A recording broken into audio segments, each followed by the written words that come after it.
Boa tarde. Hoje é dia 29 de junho de 2023, a última aula do bimestre de matemática para o 9º ano. Eu sou o professor Ricardo Pássaro Henk, professor de matemática da escola Padre Antônio Dragoni, do bairro Monjolada, município de Guapiara, estado de São Paulo. Estou aqui com hoje somente 2 alunos que vieram, e os alunos que estão presentes aqui fizeram bonito de vir para a escola são eles, o Enzo e o Pedro. Os demais alunos, por um motivo ou outro, faltaram hoje, porém a aula é gravada e postada no canal do youtube.com/ricardohenk, onde, quando o aluno não falta, independente qual é o motivo, deve assistir e colocar o seu conhecimento e atividades em dia. Hoje é a aula de nivelamento número 4, do 2º bimestre, uma vez que a gente já terminou o currículo em ação, né? E nós estamos tentando aproveitar esses últimos dias de aulas para a gente dar andamento numa revisão. O assunto hoje é tipos de gráficos, certo? Então nós vamos ver e rever os tipos de gráfico.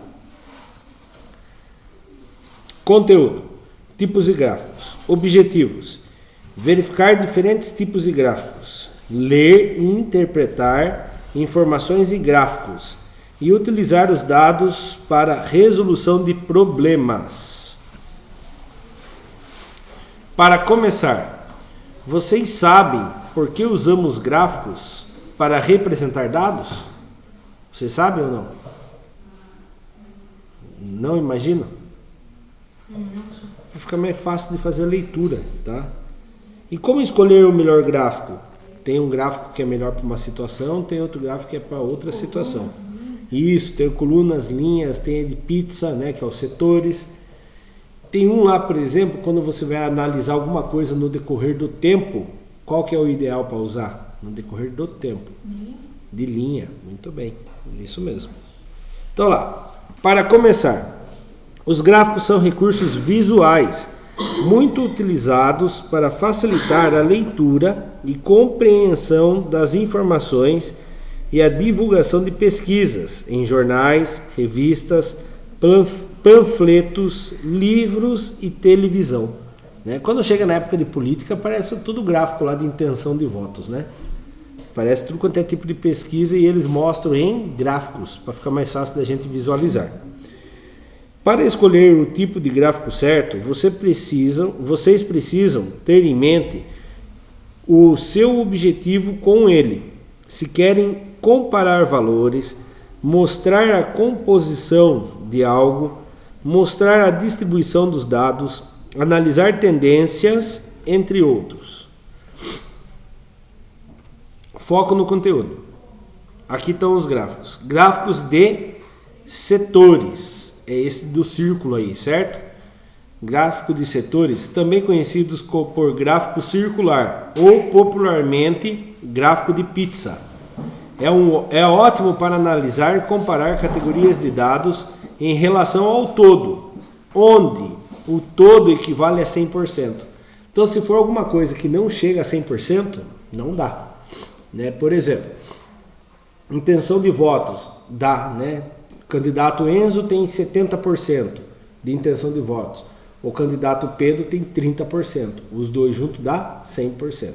Ah, não, mas tem o voto branco, nulo, também entra ali. Mas o total é 100%, tá? Quando soma tudo e dá 100%, o gráfico pizza é muito bom para poder usar. Nota dos alunos. Será que o gráfico pizza é ideal? Eu acho que não, porque o que acontece? A nota do aluno, quer dizer que se você tirou 7, o Pedro tirou 3, é isso? Faltou 3 para completar 100%? Você acertou 70% da prova. Ele acertou 30%? Não. Para a nota do aluno não dá certo. Geralmente a gente usa gráfico de barras. Então lá, gráfico de setores. Normalmente esse tipo de gráfico é apresentado a porcentagem de cada categoria no lugar da quantidade absoluta. Geralmente ele vem informando aqui assim, ó. Aqui, por exemplo, 60 A gente percebe que é um pouco mais da metade. E aqui estaria 30%, por exemplo, tá? Então ele não vem com valor, geralmente ele vem com a porcentagem. Nada impede também de vir com o valor, tá? Gráfico de barras ou colunas. Esse é o gráfico de colunas e esse é o gráfico de barras, certo? Os dois permitem comparar os dados por categoria, ilustrando as comparações de um eixo do gráfico. Ilustrando as comparações. Um eixo do gráfico mostra especificamente o que está sendo comparado, enquanto o outro eixo representa os valores. Por exemplo, aqui, ó, eu vou usar o gráfico de coluna, certo? Isso aqui é a nota do Enzo, isso aqui é a nota do Pedro e essa é a nota do Ricardo. Quem teve uma nota maior? Eu. O Enzo teve uma nota maior. Mas a diferença do Enzo para mim é muito grande. É mais do que o dobro, né? Repare que a minha nota usou 2 quadradinhos. Do Enzo usou 4 quadradinhos e mais um pouco ainda, né? Então a diferença é muito grande.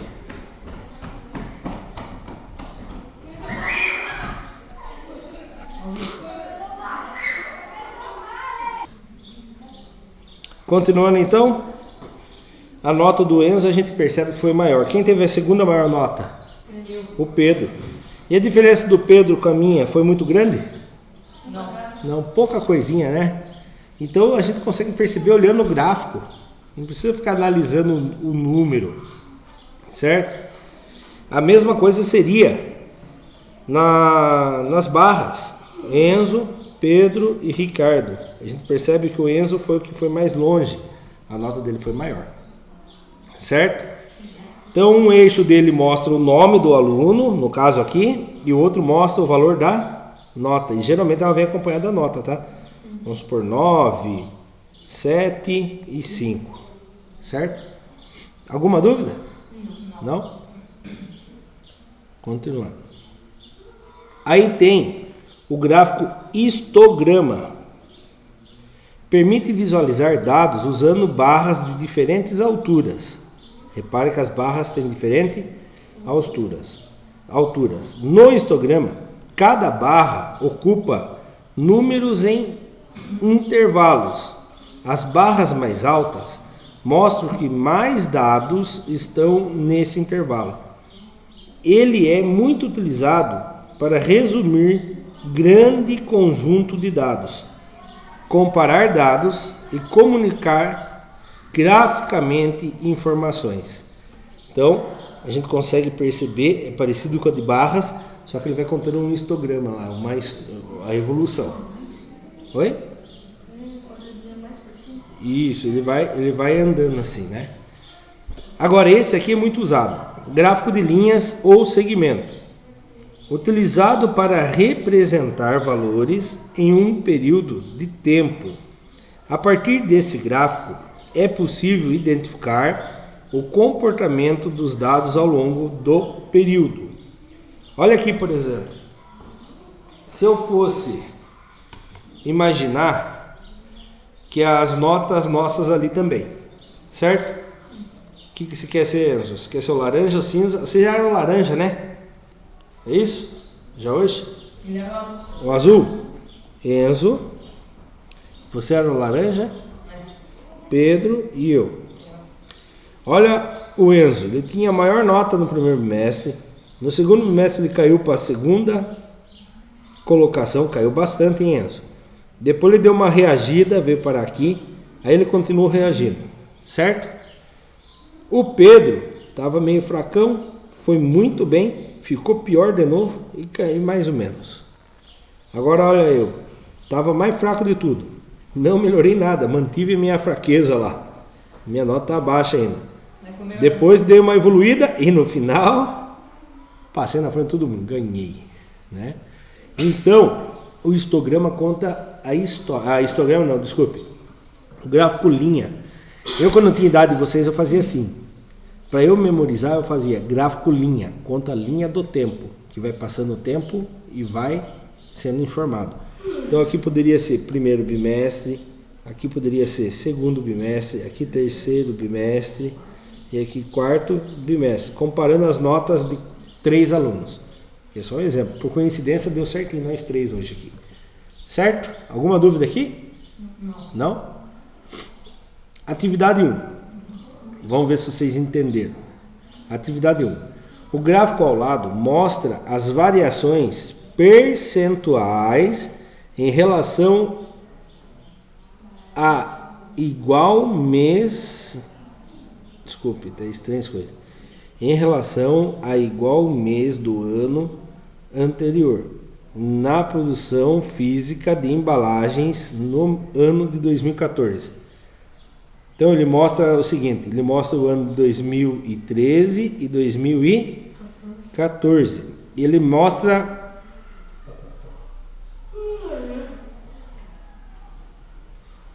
junho. E quem é aqui então? Isso aqui é junho. Julho. E aqui? Agosto. E aqui? Outubro, novembro, dezembro, janeiro, fevereiro, março, abril, maio, junho. Então ele mostra de um ano até o outro, certo? Só que ele não mostra do começo do ano até o fim do ano. Ele mostra do meio de um ano até o meio do outro ano. Aí aqui, converse com seus colegas e escrevam o que significa os dados vermelho, em qual houve um maior aumento da produção e em qual mês teve a maior queda de produção das embalagens. Então, primeira coisa, o que significa esses dados vermelhos? Que caiu a produção em porcentagem. Então, não quer dizer que eles não fabricaram ainda, ficaram devendo. Eles fabricaram menos. Vamos supor, eles fabricavam 100 embalagens por dia, 100 embalagens por mês. Vou colocar um número menor para ficar mais fácil. E agora eles fabricaram 70. Houve uma queda. Eles não deixaram de fabricar, só fabricaram menos. Então, beleza. O vermelho quer dizer queda de produção. Em qual mês houve o maior aumento da produção? Em qual mês houve o maior aumento da produção? Julho? Junho ou julho? Aqui é o junho, aqui é julho. De que ano? 2013, é isso mesmo. A gente percebeu que teve um aumento de 4,8%. Em qual mês teve a maior queda de produção das embalagens? Junho de 2014 foi a maior queda. Muito bem. Enzo está craque na leitura de gráfico. Olha lá. Os dados vermelhos apontam a queda no percentual de produção de embalagens. De acordo com os dados, o gráfico entre junho de 2013 e junho de 2014, os meses de novembro e dezembro de 2013 e janeiro, março, abril, janeiro, março, abril, junho de 2014 apresentam um percentual de queda das produções. Apresentaram, Só que aqui não responderam certo, né? Não responderam certo. A pergunta era em qual mês houve o maior aumento. Não quer saber dos aumentos. Eles responderam qual mês teve aumento.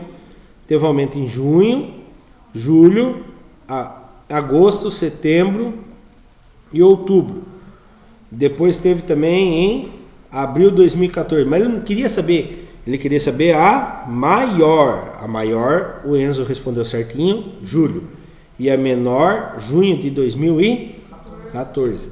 Então essa resposta do PowerPoint está errada, mas ele não deixa de estar certo o que ele fala. Ele fala o seguinte: entre junho de 2013 e julho de 2014, os meses de novembro e dezembro de 2013, cadê novembro? Setembro, outubro, novembro. Novembro e dezembro de 2013 e janeiro, março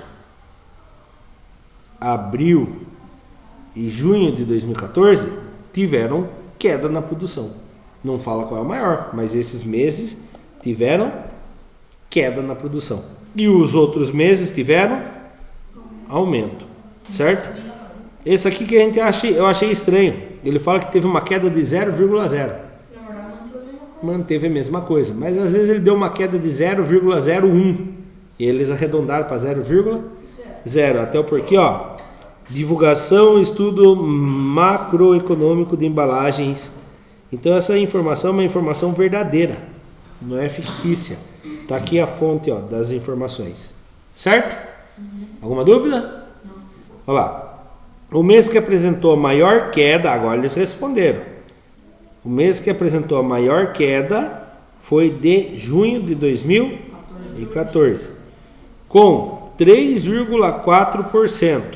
Já o mês que teve o maior aumento na produção, de acordo com os dados apresentados, foi o de julho de 2013, com um aumento de 4,8%. Então foi julho de 2013 que teve o maior aumento. Alguma dúvida? Não. Olha lá. Oi? No 3,4 lá. Teria que ser menos 3 para ser mais certo ainda. Os caras confundem. Ah, já tá lá. É aqui, né? É que quando fala queda, a gente tem que saber que é negativo. Mas muito bem observado. Então lá, atividade número 2. Eu vou apertar pause, vocês vão ler, interpretar e depois a gente vai corrigir junto. É a alternativa. Será que é a alternativa? Em que mês houve o maior número? É a alternativa. Pause então. Continuando. Atividade 2. Analisando o gráfico, responda. Em que mês houve o maior número de mortes? Aqui está o número de mortes. Aqui está os meses e os anos. Então o que acontece? Eu vou procurar o maior na mais alta. Esse gráfico aqui é de barra, linhas, colunas ou setores? Linha. Mortes de Covid por Covid por mês no Brasil. Esse mês foi o maior. Então eu tenho que descer olhando aqui, ó. Aonde que ele caiu se eu fiz em linha reta? Abril de 2021. O mês está bem no meio entre os intervalos. Então foi no mês de abril de 2020. Vocês responderam a letra C? D, quer dizer? Estão corretos. Essa estava fácil, né? Por isso que o gráfico é fácil. Imagine se você tem uma lista com todas as mortes. Você vai ter que ficar procurando uma por uma. Aqui no gráfico você bateu o olho, viu um lugar que era mais alto e já achou. Entendeu? Quer que eu aperte pause ou posso continuar? Eu vou apertar pause.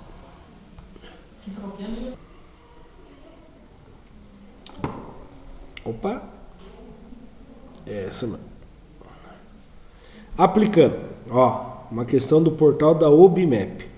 Jorge, professor Jorge, será? Tem um gasto fixo mensal de R$ 2.500. O gráfico detalha esses gastos. Então ele tem um valor fixo de 2.500. Então tudo isso aqui representa quantos? R$ 2.500. Tudo, não é só o azul lá. Certo? Pergunta: o valor gasto com o plano de saúde? Não tem alternativa. Qual é? 18%. Como que eu acho 18% de 2.500? Quem divide por quem? 100%. Isso, 2.500 dividido por 100. Você vai descobrir quantos que vale cada 1%. Corta 2, 0, corta 2, 0. 2 vezes 1, 2, sobrou 0. Baixou 5, tem que resolver. 5 vezes 2, 5 vezes 1, 5. Então cada 1% vale R$25. Quantos por cento ele gastou? E quanto que eu faço agora? Multiplica. Quem por quem? 25 Isso, 25 vezes o 18. 8 vezes 5, 40. Subiu 4. 8 vezes 1, 2, 16. Com mais 4, 20. Mais 1 vezes 5, 5. 1 vezes 2, 2. soma tudo. 0 mais ninguém? 0 mais 5, 4. 2 mais 2, 4. Quantos que ele gastou com plano de saúde? 450. Eu vou fazer de outro jeito que eu gosto de fazer, mas isso aqui também não é errado, chegou na resposta. Olha o jeito que eu gosto de fazer. Eu gosto de fazer assim: 18% de 2.500. Vou trocar. 18% é 18 sobre 100. O D é o quê? Multiplicação. Muito bem, Elza. Opa. Vezes 2.500. 2.500 inteiros. Quem vem embaixo? É o 1. 18 vezes 25.000. Não, 25.000 não. 2.500 vezes 18. 8 vezes 0, 0. 8 vezes 0, 0. 8 vezes 5, 40. Subiu 4. 8 vezes 2, 16. Com mais 4, 20. Mais 1 vezes 0, 0. 1 vezes 0, 0. 1 vezes 5, 5. 1 vezes 2, 2. 0, 0, 0, 5, 4. 45 mil. Dividido. 100 vezes 1, 100. Corta um zero de cima, corta um zero de baixo. Corta um zero de cima, corta um zero de baixo. 450 dividido por 1. Chegamos na mesma resposta. Certo? Olha lá. Agora outra pergunta. Vamos apagar aqui para poder enxergar. O percentual do telefone, caso o aluguel sofra um reajuste. Nossa senhora. O percentual do telefone, caso o aluguel sofra um reajuste de R$200. Não consegui entender essa pergunta. Bom, vamos analisar essa parte aqui, ó. O percentual do telefone. Qual é o percentual do telefone? O percentual do telefone é... Eu já achei. 12%. 12%. Tá. É só para achar o percentual? Achamos. Agora aqui, vírgula. Caso o aluguel sofra um reajuste de R$200. Então nós vamos tentar achar o valor do aluguel, e aí ele vai sofrer um aumento de R$200. Depois nós vamos tentar descobrir o percentual. Qual o valor do aluguel? 30%. 30 por 100 vezes 2.500 inteiros. 30 vezes 2.500. Corta um zero, vem aqui embaixo. 3 vezes 0, 0. 3 vezes 0, 0. 3 vezes 5, 15. Foi 1. 3 vezes 2, 6. Com mais 1, 7. Acabou. Aí aqui deu quantos? 75 mil. Dividido. 100 vezes 1, 100. Corta um zero de cima, corta um zero de baixo. Corta um zero de cima, um zero de baixo. 750 inteiros. Ou seja, o valor dele é 750. E se ele sofrer um aumento, um acréscimo de R$200, ele vai custar quantos? 950 reais. E se eu quiser descobrir quantos por cento vai ser? Será que ainda vai ser 30%? Com aumento? Não. Agora o gasto dele continua sendo 2.500? Se teve um aumento de R$200? Não. Não. Então quantos que vai ser o gasto dele agora? 2.700. Total vai ser 2.700. Quantos que ele vai pagar de aluguel? 950. Para eu transformar em porcentagem, eu multiplico por 100 inteiros.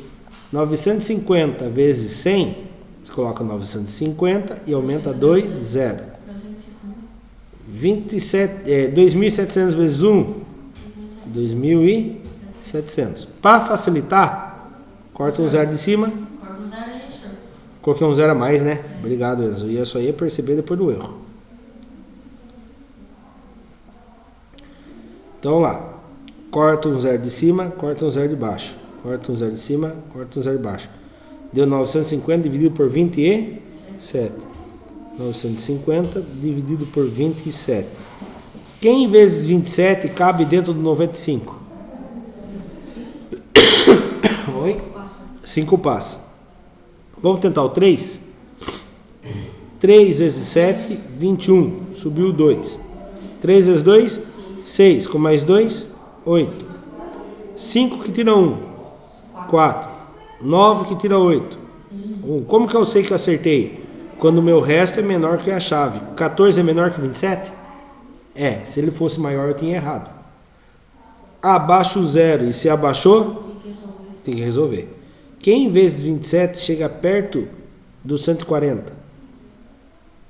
Vamos tentar o 5 para ver? 5 vezes 7? 35. Subiu 3. 5 vezes 2? Com mais 3? 13. 0 que tira 5 não dá, empresta uma dezena que fica 10. 10 que tira 5, 5. 3 que tira 3, 0. 1 que tira 1, 0. Põe uma vírgula, acrescenta 1, 0. 2 vezes 27 passa. Então 1 vezes 27, 27. Vai ficar uma dízima, eu acho, né? Vamos ver. 3, 2. Como eu já tenho a vírgula, acrescenta um 0. 3 aqui, né?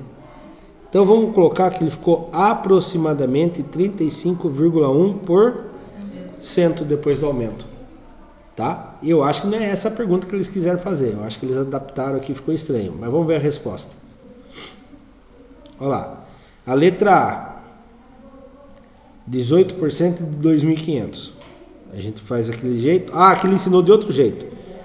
Eu ensino a fazer isso aqui, ó. 18% de 2.500. E peço para você pôr um 1 aqui embaixo, né? O que eles fizeram aqui? Dividir 18 por 100. Dá 0,18. Quando você multiplica por 250, você chega na resposta também, na mesma. São duas maneiras diferentes que chegam no mesmo resultado. Olha lá, R$450 era o gasto com plano de saúde, certo? Agora, percentual do telefone, caso o aluguel sofram... Ah, agora eu entendi a pergunta. Qual é o percentual do telefone, caso o aluguel sofra um aumento de R$200? Eu tenho que descobrir primeiro quantos que vale o telefone. Tem 12%. O telefone é 12%. 12% de 2.500, certo? Sobre 1. Vou fazer um calculador para ganhar tempo, tá? Eu vou fazer aquele lá, ó. 12 dividido por 100, 0,12. Vezes 2.500. Então eles têm um gasto de R$300 com o telefone. E agora eu quero descobrir qual é o percentual depois do aumento. Se deu R$300 e ele gastava 2.500 ao todo e aumentou R$200, então foi para 2.700. Então se pega o total, na parte de cima você coloca quem você quer descobrir a porcentagem. Faz a divisão e multiplica por 100. Fazendo calculadora também. Olha lá, 300 dividido por 2.700 vezes 100. Vai dar aproximadamente 11,1%. Aproximadamente. Subiu a resposta antes da hora ali. Mas era isso. Depois que eu fui entender. Mas beleza que nós já descobrimos também que o aluguel, a porcentagem da casa também vai ser 35, alguma coisa, né? Vai ter um aumento também. Então, olha lá. O gasto do telefone é de 12%. Quando você fala em 12% e faz o 12 dividido por 100, a gente chama esse 0,12 de taxa percentual. Tá bom? Aí, ao multiplicar por 250, nós descobrimos que ele valia R$300. Se o aluguel sofrer um reajuste de R$200, o seu gasto mensal passa a ser de R$2.700. Ou seja, o percentual gasto com o telefone passa a ser R$300 de um total de R$2.700. 300 dividido por 2.700 vezes 100 vai dar aproximadamente 11,1%. Quer dizer que ele vai gastar menos? Não. É só a porcentagem do que era o telefone. Ele continua pagando R$300. O que aconteceu? Aumentou o gasto dele, né? Ele foi gastar agora R$2.700 por mês. O que aprendemos hoje? Verificamos onde são utilizadas algumas representações gráficas para apresentação de dados. Resolvemos algumas atividades envolvendo diferentes tipos de gráficos. Referência, Doug Lamove, para gestão de sala de aula. São Paulo, Currículo Paulista do Ensino Fundamental. Do Paraná, material de apoio ao professor. Daí tem as referências das imagens que eles usaram, um pouco da UBMAP também, que eles pegaram informação de lá. E aqui nós terminamos mais um material digital da Secretaria de Educação, Governo do Estado de São Paulo. Para quem assistiu pelo YouTube, muito obrigado. Até a próxima. Tchau, tchau. Agora é rapidinho, daí nós vamos treinar a tabuada, tá bom? Treinar a Olimpíada? Isso, a Olimpíada do próximo bimestre. Estava gravando.